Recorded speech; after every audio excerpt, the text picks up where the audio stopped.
They thought it was the find of the century, a discovery that would rewrite history and immortalize their names. But what they unearthed beneath the sands of Egypt was not just a tomb, it was a warning. A curse that would bring death, fear, and questions no science could answer. As lantern light first pierced the ancient darkness, something awoke, something that was never meant to see the light of day again. In the heart of Egypt, a land steeped in ancient wonders and dark mysteries, there lies a legend that has haunted historians, scientists, and thrill-seekers alike. It is a tale not just of discovery, but of death, an invisible shadow that lingered over those who dared to disturb the eternal rest of a boy king. This is the story of the curse of King Tutankhamun's tomb, a chilling reminder that some secrets are best left buried in the sands of time. In 1922, after years of painstaking excavation and fruitless searches, archaeologist Howard Carter stumbled upon the find of a lifetime. Beneath the sun-scorched sands of the Valley of the Kings, hidden under centuries of rubble and obscurity, Carter uncovered the sealed entrance to what would soon become the most famous tomb in history, the resting place of King Tutankhamun, Egypt's enigmatic boy king. For Carter, it was the culmination of years of relentless pursuit. But as he stood at the threshold of history, a strange sensation gripped him. The air felt heavy, as if laden with a warning from the ancient past. Little did he know, his triumph would come at an unimaginable cost. With trembling hands, Carter chipped away at the sealed door. As he made a small breach, the trapped air of 3 millennia escaped with a hiss. Holding up a lantern, he peered inside. At first, all he saw was darkness.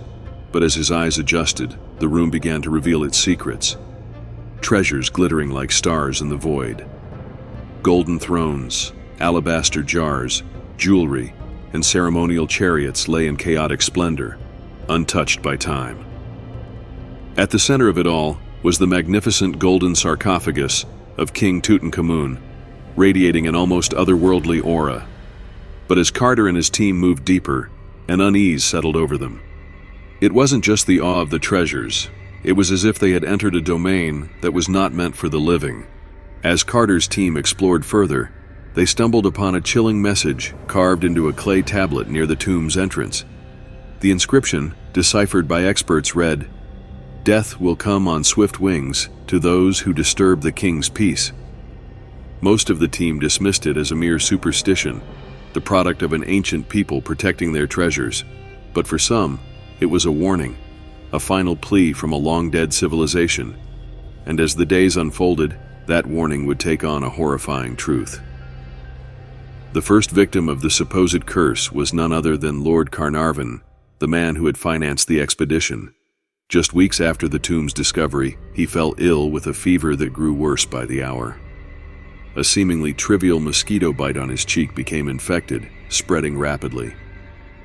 On the night of his death, a series of eerie events unfolded.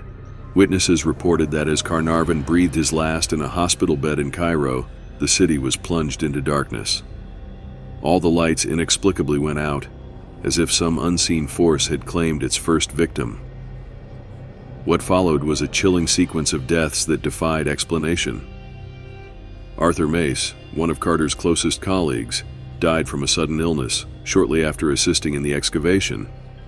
Carter's personal secretary, Richard Bethel, was found lifeless in his London home under mysterious circumstances. Even Bethel's father died in a freak accident just months later. Reports began to emerge of strange occurrences, doors slamming shut on their own, inexplicable cold drafts, and even sightings of ghostly figures lurking near the artifacts. Was it coincidence?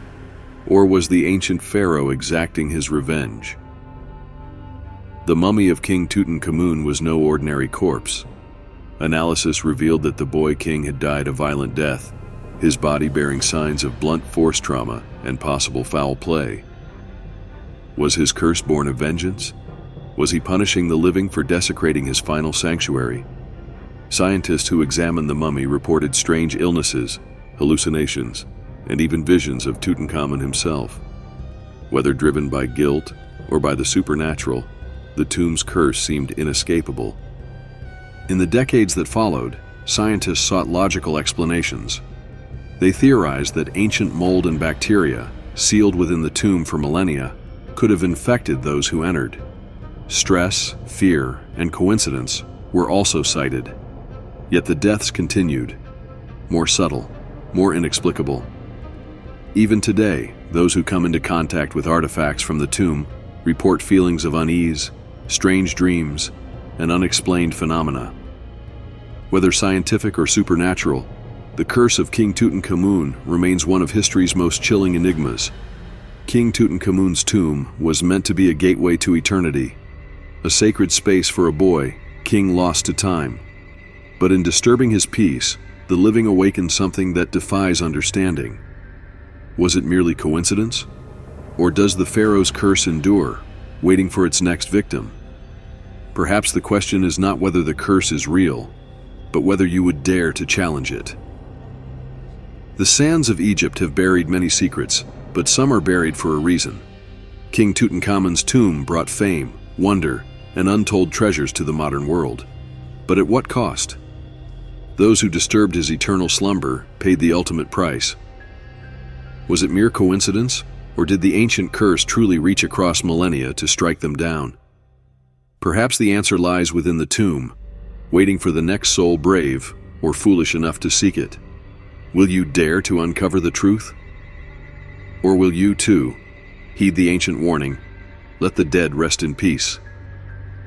The story of King Tutankhamun's tomb is more than a tale of ancient splendor. It is a reminder of the mysteries that lie just beyond our understanding. The artifacts unearthed told the world of a forgotten time, a civilization that revered the afterlife above all else. But perhaps the greatest lesson the tomb teaches is not about life or death, but about the cost of curiosity. Whether the curse is real or a product of human fear, one truth remains: some doors are meant to stay closed. And for those who dare to open them, the sands of time may not forgive so easily. The tomb of the boy king remains a silent sentinel in the Valley of the Kings, a place of wonder, a place of dread, and perhaps a place where the dead still hold sway over the living